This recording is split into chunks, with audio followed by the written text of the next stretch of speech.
Então está dando que esse espinor não é maiorana. Então chegamos que a gente pode ter. Vamos ver o que pode dar certo difícil. Aqui não tem nada errado, né? Porque a gente não fala. Pode falar. Só se na própria definição da derivada Pois não é. devia ter aquele. Isso que eu estou pensando. Se na derivada nós colocamos. Mas aí seria o seguinte, porque pela lei de transformação da derivada, vamos ver aqui. Exatamente, isso aqui é um espinor de maiorana, isso aqui é um espinor de maiorana. Então você tem que escalar e você tem um espinor de maiorana. Então, tá legal. Se não tiver aquele I, se tiver aquele I se compensa. Se não dá, isso aqui tá bom. Isso tá bom. Talvez, deixa eu ver aqui uma coisa. Aqui, eu não acho que. Quando a gente atuou nisso aqui, né, que aí o problema foi esse, quer dizer, quando eu joguei essa derivada aqui, me deu o termo linear interno. Então essa derivada aqui, ela atuou aqui. Então essa derivada aqui liberou um termo interno. Deixou o termo independente. Aí essa derivada aqui mexeu aqui, deixou delta, tá certo, delta gama, e depois, quer dizer, foi o gama que veio para cá, né? Porque com φ a coisa funcionou. Agora, quando eu tirei essa derivada aqui, joguei ela aqui, né? Lineal. Foi aqui que apareceu esse izinho aqui, né? Então por isso, tá bem claro que é C menos 1, gama mi, beta. Tá certo. Então, quer dizer, se tem esse I aqui. Vamos olhar na transformação do lambda, o I também aparece. Na transformação do lambda, o I também aparece. Quer dizer, não. E aí, esse espinor aqui, né? Vamos ver. Esse aqui é o maiorana. Então eu gostaria que isso aqui tudo, no final do dia, fosse maiorana. Então C menos 1, gama mi, beta.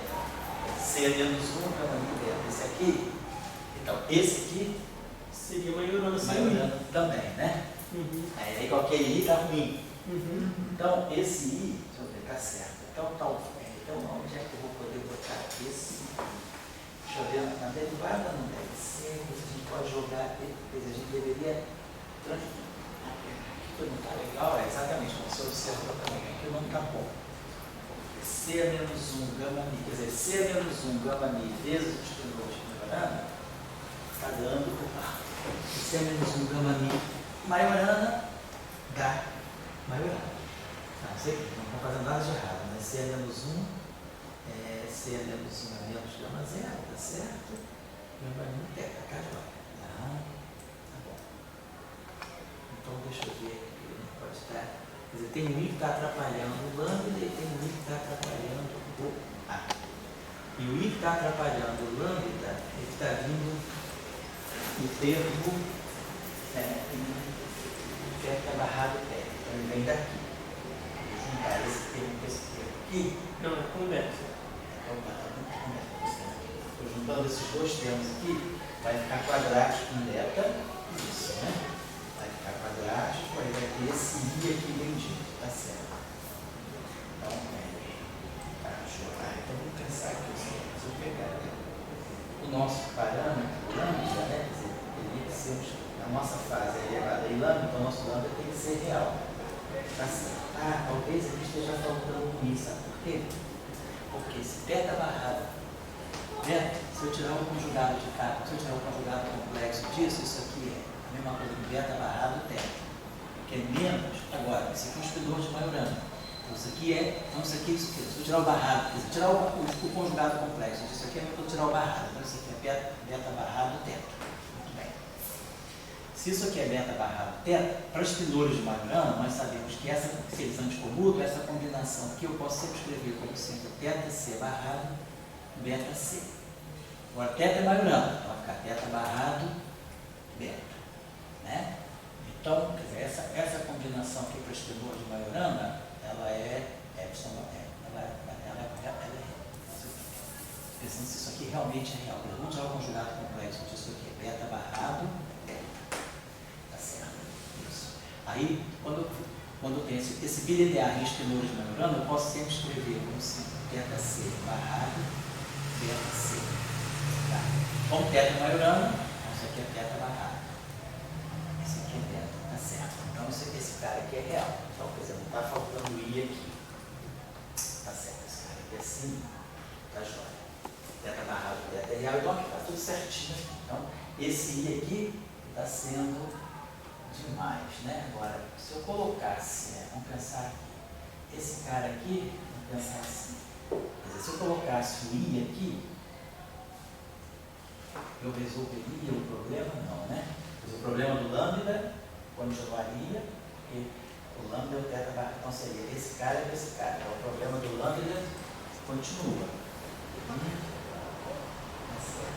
Eu acho que também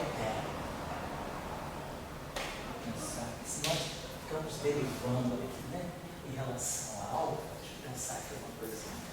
Quando a gente define, deriva lambda em relação a alfa, né, tá certo. A gente está produzindo aqui,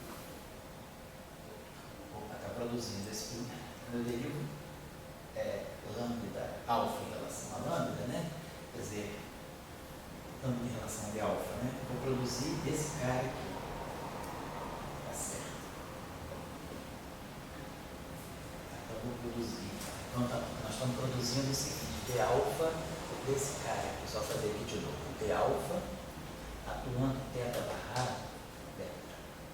Então, isso aqui é d alfa menos teta transposto, então vai ficar teta, vamos dizer, capa, tá, teta capa, C menos 1, teta lambda, teta lambda. Beleza. Então, eu vou derivar em relação a teta, isso aqui vai produzir C alfa lambda, beta lambda. Produziu isso aqui. A pergunta é, então esse cara aqui é maiorana, né? Então, C, a gente já viu que C é menos 1, se beta é maiorana, C é menos 1 beta, tá. Então, eu estou pensando o seguinte, quando eu derivo esse espinor, quer dizer, esse supercampo real em relação a essa variável drasmaniana, quer dizer, esse cara é maiorana, esse cara é maiorana, eu gostaria que esse cara aqui, que fosse maiorana. Então, só deixa eu rever aqui. A gente já fez, mas eu não me lembro. Quando a gente pegou aqui, C é menos, então a gente produziu esse espinor. C é menos, tem um sinal menos aqui, né? Tá certo. Então, esse espinor, C é menos 1 beta. C é menos 1 beta. Então, vamos tirar um jogado de carga dele. Então, C é menos 1. C é menos 1 para menos gama zero, beta, barrado, transposto. Então é C menos beta barrado, gama zero barrado e gama zero, transposto. Então ficou menos C, gama zero, transposto, beta barrado, transposto. C, gama zero, transposto, beta barrado, transposto. Aí aqui a gente pode botar C menos 1, C. C gama zero, C é menos 1, menos gama zero. Então, vai ficar mais gama zero. Gama zero, e aí aqui as duas maiores, gama zero, beta. Mas gama zero é menos C menos 1. Então, pode ser que esteja acontecendo isso. Deixa eu voltar aqui. Parece que está acontecendo o seguinte, lembrando que C é menos gama zero, e C é menos 1, menos gama zero. Talvez tem que colocar eu I aqui. Pode ser que seja isso. Aí a gente tem que mexer aqui. Porque vamos ver só. Por que eu estou dizendo isso? Imaginar que esse cara aqui, essa variável aqui, é uma variável derivada em relação a uma variável, um espinor de maiorada. E o nosso lambda, ele começa assim.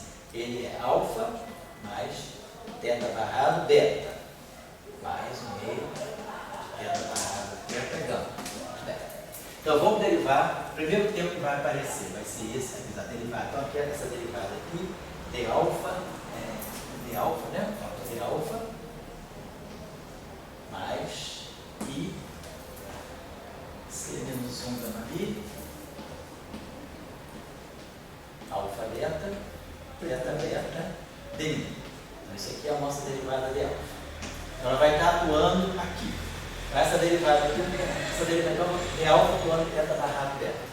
Então, esse é o primeiro termo que vai aparecer. Então, eu esperaria, né, se isso aqui é maiorana, que esse termo aqui, o primeiro termo independente, que é o termo em si, ele seja também maiorana. Então, está esperando que esse cara aqui, quer dizer, quando essa derivada bater aqui, que ela seja maior. Então vamos fazer isso aqui de novo.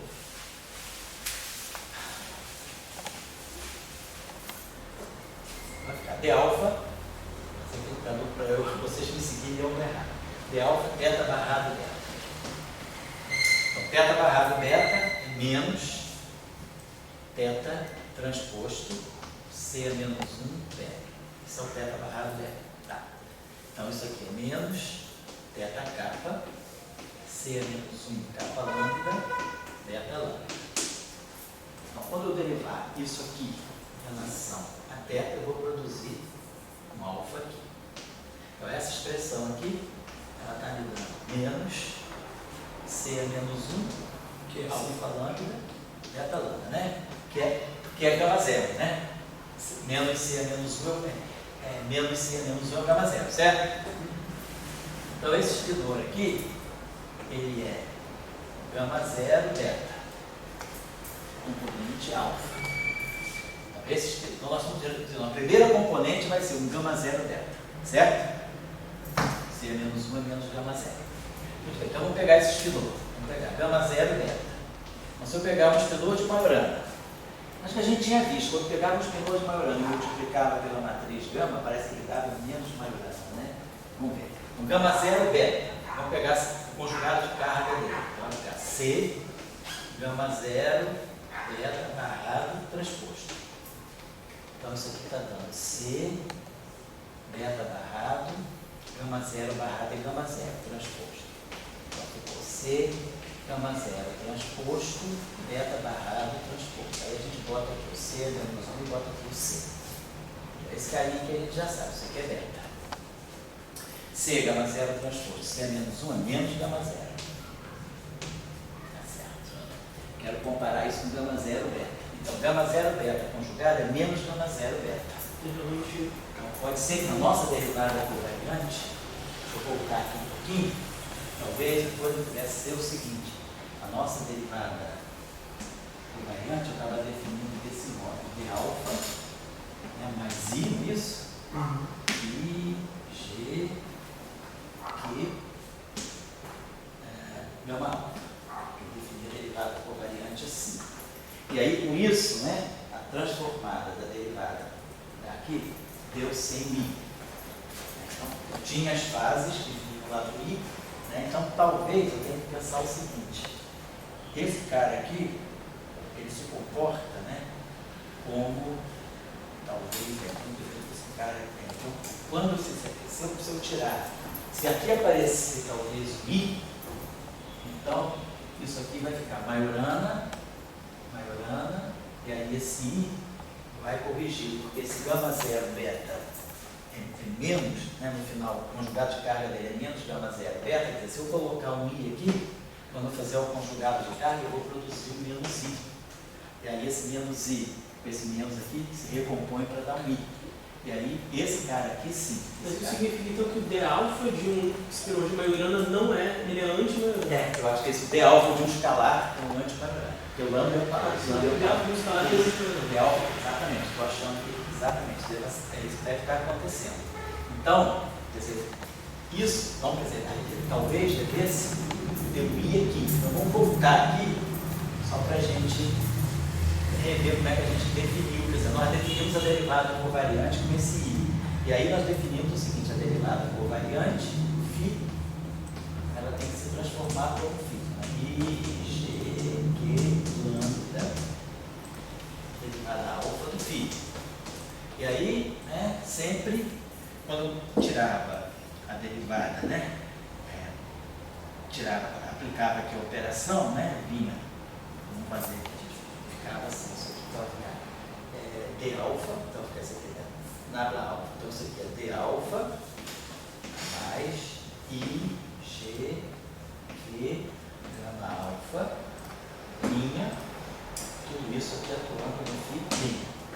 Então ficar D alfa no φ mais I, G, Q, gama alfa, linha, filhinha. Tá legal. Isso aqui então é I, G, Q, lambda, D alfa, φ, mais exponencial, I, G,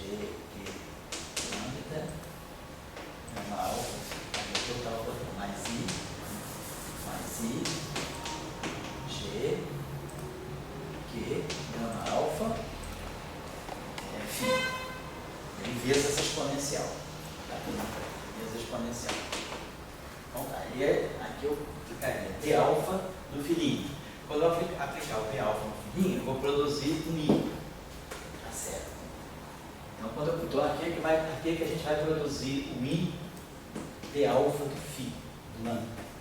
É aqui que a gente vai produzir o I, que vem daqui, e a derivada do lambda. Tá certo? E aí esses I's todos se cancelam. Esse termo aqui vai se cancelar para aqui, e aí vai ficar tudo sem I. Gama alfa tem um I, gama alfa tem um I, e aqui tem um I, tudo fica com um I. Então, se nós definirmos aqui sem I, vamos botar assim, se eu defino aqui sem I, então aqui não tem I, e aqui não tem I. Mas aí o I vai aparecer aqui. E aí eu vou ter que meu gama alfa linha vai ser gama alfa, e aí vai ter menos I de alfa. Aí apareceu I.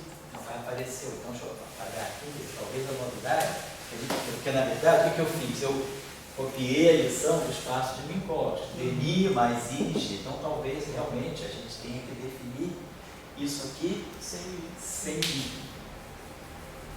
Certo. Se a gente define isso sem I, eu tenho I aqui. Agora tem que ver o sinal, se mais ou se menos, mas tudo bem. Aí eu posso trocar lá no primeiro ano. Então vamos definir isso aqui sem I, e aí a gente viu que vai aparecer, então ficou assim, ficava gama linha alfa, do lado de lá ficava gama alfa, e para cá vinha menos I P alfa lambda. Ficava assim, então, ficava assim, menos I de alfa lambda. Então, a transformação do gama seria essa assim, gama linha, gama alfa menos I. Então vai aparecer aqui menos I de alfa lambda. Eu teria que multiplicar tudo por isso aqui, por I, né? Tá certo. Então você vai ganhar um problema no Φ. Agora, pois é, vamos ver se eu acho que a gente errou foi no Φ. Porque aqui estava mostrando que θ alfa C era maior. Talvez seja foi que a gente errou foi aqui a primeira vez. Porque quando a gente multiplicou C, porque no fundo C θ é menos gama zero θ. Mas a gente mostrou que qualquer gama mi atuando em θ está anti-maiorando. Então tem que ter um I aqui.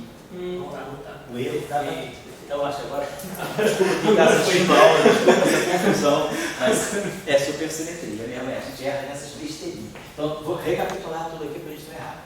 Conclusão: tudo que nós fizemos até aqui foi introduzir a derivada covariante. Então, quer dizer, o meu erro, qual foi o meu erro?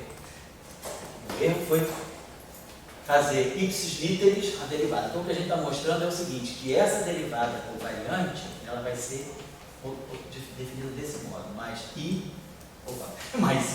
G que gama alfa. Não tem esse I aqui. Do espaço Minkowski, a derivada covariante é a derivada usual mais IG. Por quê? Porque lá é uma derivada bosônica. Aqui, a derivada em relação a uma coordenada de Majorana Grasmaniana. Isso aqui se comporta como um spinor de Majorana, mas a derivada dele atuando no escalar, como a gente viu, se transforma como anti-Majorana. Então a gente não coloca esse I aqui, refaz as transformações de Gauge, aí a gente vai tirar aqui. Então impõe de novo aquela mesma relação, gama alfa, labra alfa filhinha, né? É exponencial de I, G, Q, lambda. Então a derivada covariante se transforma exatamente como o próprio campo. E aí, quando a gente abrir essa expressão, a gente aqui vai, a derivada de alfa vai atuar aqui. Então, ela vai produzir um I lambda, vai ficar I de alfa lambda. Mas o gama linha alfa vai aparecer sem o I e esse aqui vai aparecer sem o I. Então, a gente vai mandar esse termo para lá com esse sinal menos I. Então, isso que vai acontecer. Então, a transformada do potencial de Gauge é isso aqui. E aí, o que nós temos que fazer também, quando nós definimos o nosso campo componente, aqui também eu tinha cometido um erro. Porque isso é Majorana. Porém, esse cara aqui, quando a gente decompõe esse cara em termos de um C alfa beta e de um C menos 1 no caminho, eu teria que ter colocado um I aqui, para esse cara aqui ser maiorana, não é isso? Então, esse cara aqui, quer dizer, a gente vai ter que, quer dizer, não era isso mesmo, né? Não era isso, a gente definiu esse cara aqui, quer dizer, a gente quer que isso aqui seja maiorana. E aí esse termo aqui, primeiro, né? Na sua separação, um termo ali estava sendo anti-maiorana, o outro estava sendo maiorana. Isso, acho que esse aqui estava errado. Quer dizer, os dois, quer dizer, nessa separação aqui, isso aqui é anti-maiorana. E esse é maiorana. E os dois são anti-maiorana. Os dois? Esse eu acho que a gente já visto que era maiorana. Esse a gente viu que era C menos 1 gama mi, né? Vou apagar aqui. Eu estou confuso, deixa eu ver aqui.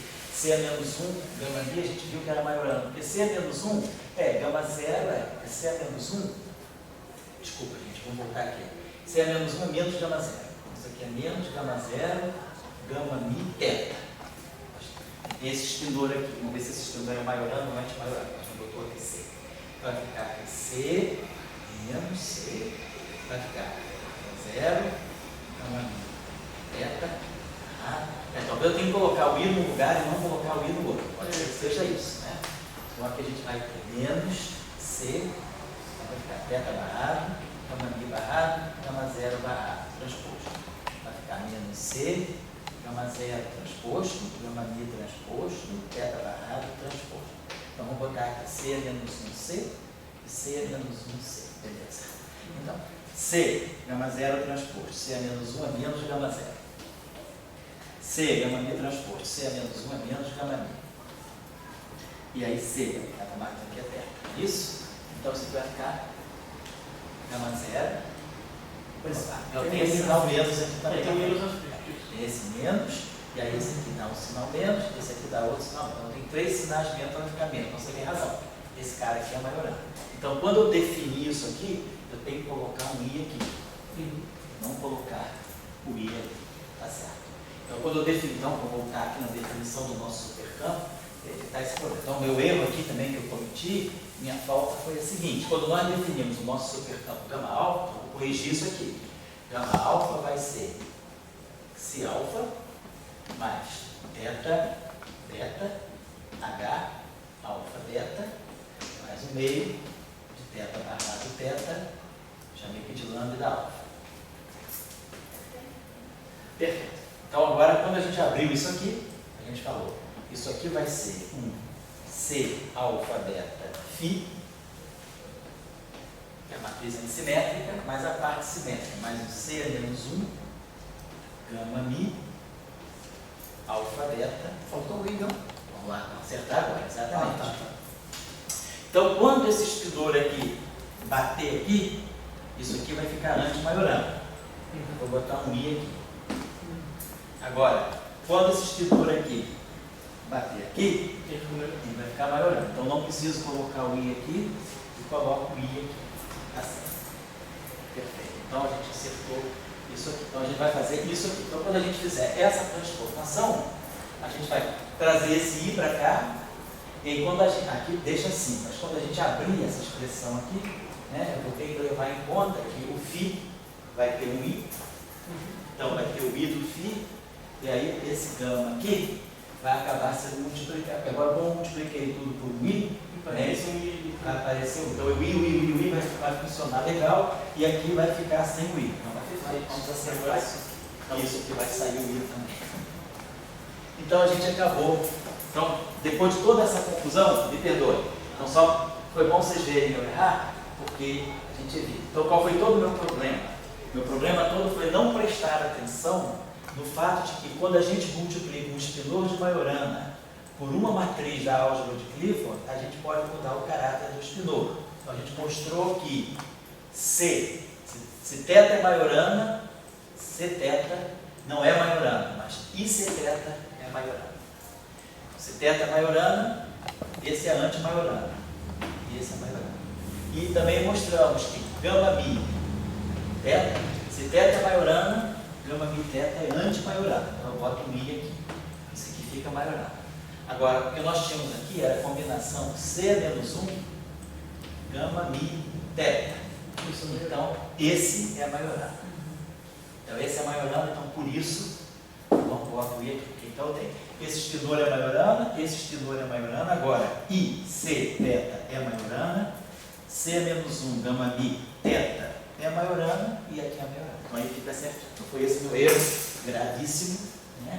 Mas que juntos aqui a gente recompôs. Então é só prestar atenção. É esse tipo de coisa que a gente sempre vê com supersimetria, né? Quando a gente está definindo as convenções da gente, a gente sempre vê que você já toca agora, tá? Gente, já são 8h30?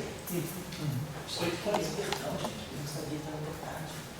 Então foi mais tempo para resolver as coisas, para resolver o erro do que para fazer a Acho que aula. é por isso que as pessoas não gostam de supersimetria. E não, supersimetria é terrível, cara. E você, pior é isso, quando você passa de um livro de um autor para outro, muda a convenção. É terrível. Um faz euclidiano, o outro não faz euclidiano, o verso isométrica, menos, mais, a gente tem outro mais, menos, e aí a aula dos estudadores mudou completamente. Nós não estamos seguindo convenção de ninguém, nós estamos construindo as nossas. E aí a gente aprendeu errando esses passos. Então, só para lembrar, para finalizar para vocês, quem quiser refazer a aula, né, repassar a aula para acertar tudo, use essa definição com essa definição aqui.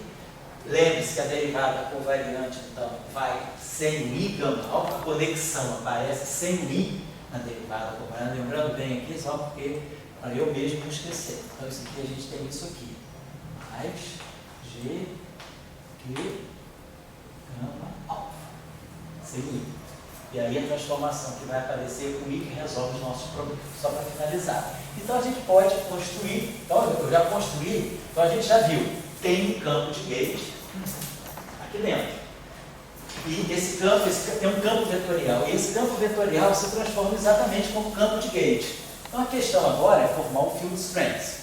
O field strength tem que ser alguma coisa que vai ser invariante de gauge. Esses espinores e escalares que apareceram extras, eles são alguma coisa ou Oi? são só auxiliares? Ah não, depende. Esse espinor aqui, como você vê, ele pode ser eliminado por uma transformação de gauge direta. Esse aqui é um espinor compensador, esse aqui é um campo compensador.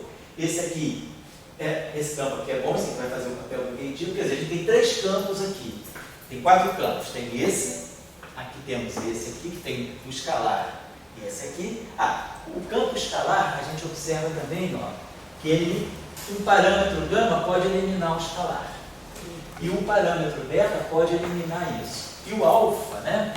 Ele fica, quer dizer, o alfa fica aqui, então isso aqui é um verdadeiro campo de gauge, e esse cara aqui, a gente pode fazer uma redefinição, quer dizer, isso aqui vai ser o gaugino, esse espinor aqui, porque esse espinor é o espinor que tem a dimensão correta, esse espinor aqui é adimensional, esse espinor aqui tem dimensão de massa 1, perdão, tem dimensão 1, então ele tem a dimensão correta. Então esse aqui é o gaugino, esse aqui é o fóton, o fotino. E esses campos aqui são campos que eu posso eliminar por transformação de gauge, são campos compensadores, certo? E aí, agora é fácil a gente formar o field strength, porque a gente tem que formar alguma coisa que seja invariante de gauge.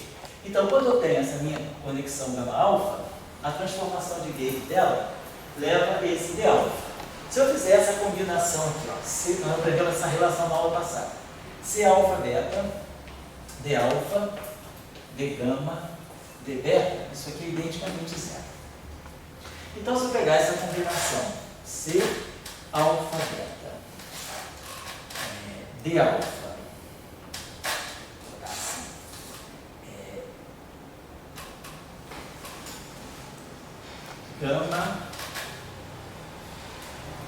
gama, D beta, se eu fizer uma transformação de gauge aqui, vamos dizer que eu defina esse objeto aqui, que eu vou chamar de W gama, supercampo W gama. Ó. E vamos ver qual é a dimensão dele. Bom, depois de ter a dimensão dele, nós vamos ver primeiro a transformação de gauge. Se esse cara aqui, a transformação de gauge desse cara vai ser C alfa. Então vamos ver quem vai ser o meu W ali. Então eu vou definir esse objeto. Transformado de gauge dele vai ser isso aqui. Agora, quando eu fizer a variação de gauge, aqui vai ficar um gama menos I D gama lambda.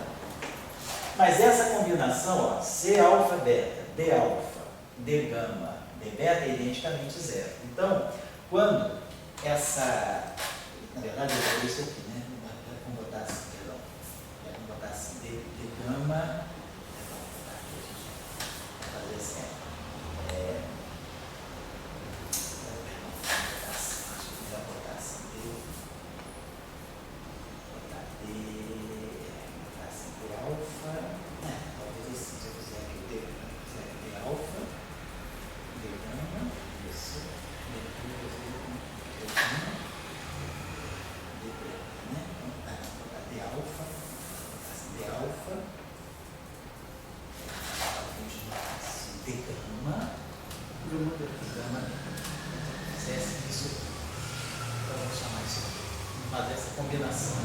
quando eu fizer a transformação de gauge aqui, isso aqui vai ficar, gama linha aqui vai ficar gama beta menos I d beta lambda. E aí a gente vai ter que usar essa relação, tem que ser alfa beta, d alfa, d gama, d beta é igual a zero. Então se eu colocar, se eu fizer essa definição aqui, definir esse objeto aqui, né, eu vou estar formando um objeto que é invariante de gauge. Quer dizer, definindo dessa forma, né, isso, eu vou ter, quando eu fizer uma transformação de gauge aqui, quem vai aparecer aqui vai ser o d beta do lambda, um fatorinho. Mas essa combinação, C alfa beta, D alfa, D gama, D beta é zero. Então esse cara aqui é invariante de gauge. Então esse objeto aqui é invariante de gauge. Então esse aqui é um bom candidato para field strength. O que a gente tem que fazer agora para ver se isso realmente é um field strength? Aplicar essas derivadas aqui no gama. Né? Então vamos só lembrar de uma coisa, rapidamente. Né? Então, o nosso campo de gauge está aqui nessa componente. Está aqui. Um θ, vamos dizer assim, um θ kappa, H, kappa beta. Nosso campo de gauge está aqui. Então, vamos ver aqui.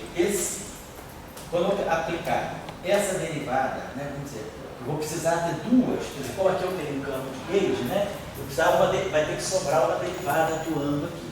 Então, se nós aqui, essa derivada aqui, ela vai ter uma derivada no parâmetro exponencial, mas ela vai trazer. Então, esse termo aqui, né, que é o termo que é importante para nós, é daqui que deve sair o field strength, que é aqui que está o AMI, conversão dessas derivadas aqui. Então, eu preciso produzir, sobrar no final do dia, uma derivada aqui. Se eu pegar, por exemplo, o primeiro termo aqui, que vai ter d alfa, d gama, atuando aqui, isso vai dar zero. São duas derivadas atuando aqui. Eu preciso, né, que esse termo aqui fique com uma derivada espacial. Então, se eu pegar aqui, se essa derivada aqui trouxer aquele termo, C menos 1, gama mi, θ, d. Quando essa derivada, aquele pedaço desse termo bater aqui, ele vai jogar uma derivada no H, que vai liberar esse termo aqui sem θ.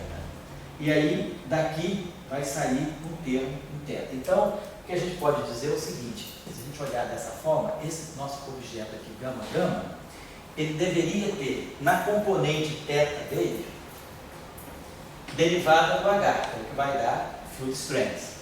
Vamos ver a dimensão, né? A dimensão desses objetos aqui. Nós vimos que esse cara aqui é dimensional.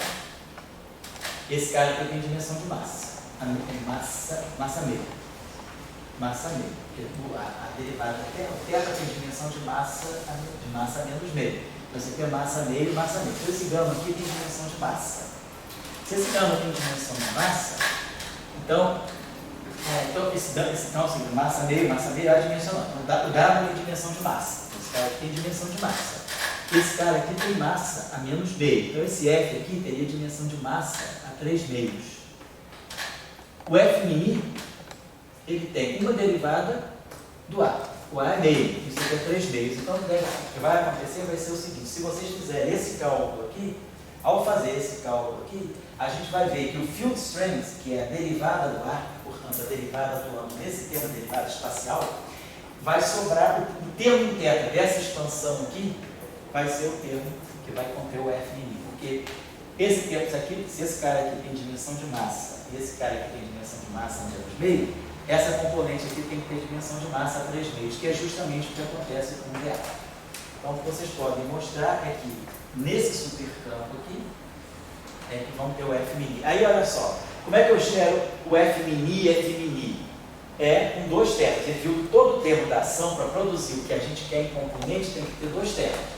Ação supersimétrica, quer dizer, se eu tirar o termo θ do produto de supercampos, é o que me dá a ação em componente. Então, se eu multiplicar gama por gama, eu vou ter θ. Então, a proposta é que o termo de Maxwell saia daqui, D3x, D2θ, W, C alfa beta, W alfa, W beta. Então, esse termo aqui, ele vai conter o menos 1/4 de F ninguém quadrado. Então a gente pode construir o termo de Marx a partir desse field strength. Esse field strength é invariante de gauge, isso aqui é invariante de gauge e é o que contém o F e F mínimo.